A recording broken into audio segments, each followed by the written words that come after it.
Right, hello! Recently I went over the 113 characters confirmed for My Hero Ultra Rumble, based on data mine leaks. But as mentioned in that video, there were still 54 unaccounted for character IDs, which as of right now have little to no data. So today, I wanted to give my predictions on who could be added in the coming lifespan of this game. Off the bat, I wanted to quickly go over what I said in that video. As many of the character IDs are the same as they were in One's Justice, I want to cross off the remaining characters from that roster, so Inasa, Gran Torino, Muscular, Seiji, Kami, Night Eye, Rapper, Tetsu, Aoyama, Gang Orca, and Fat Gun. They all have existing models and would easily fit into a game like Ultra Rumble, so they'll take up the first 11 slots. Speaking of Aoyama, let's add in the rest of Class 1A, minus Hagakure, so Koda, Sato, and Shoju, all of whom seem viable.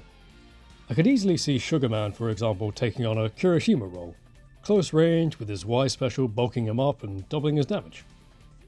Hagakure could work in theory given Sue's invisibility skill, possibly having low power and speed but making up for that through being invisible and blinding her opponents through refraction. But I just think she'd be a nightmare to balance, so I'll put her there. You can stay there. Now things get exciting. 40 characters remain, so let's get speculating. Firstly, one character whose appearance or lack thereof I've always found strange in every My Hero game has been Spinner. A pivotal part of the league and a mainstay right up until the end, embodying Stain's ideals and loyalty to Shigaraki more than any of the others. His inclusion just feels right. Following on from that and remaining in the villain slots, the lovely Lady Nagant would fit right in. Kendo, for example, is the closest thing we have to a shotgun with her spread damage. Deku is your standard pistol, so Nagant would take on the role of the sniper. Her traversal skill would be Skywalk. Perhaps she could even have a slightly more high caliber lock-on similar to Dabi's projectiles. A lot of room for development for all of these. Redestro and Getan are my next two nigh guaranteed picks. With the popularity of all three movies, I wouldn't be surprised to see Wolfram, Nine and Flectone far off into the future. Moving on to heroes, let's add a few more pro heroes to the mix. Edgeshot, Kamui, 13, Pixie Bob, Ryukyu, and Burnin all make sense to me. Pixie could easily be replaced by Tiger, but for the sake of it, I'll add both. Star and Strike being a huge part of next season's first core is someone I can bet on. Her quirk is versatile, and I could easily see her making an interesting fighter, even if picking elements of New Order to adapt might make her moveset a bit difficult to make faithful. As much as I hate to say it, a new version of Shigaraki and Deku are quite likely. As part of one of the polls for, I believe, the second closed beta, customizable quirks to adapt as the series went on was a consideration.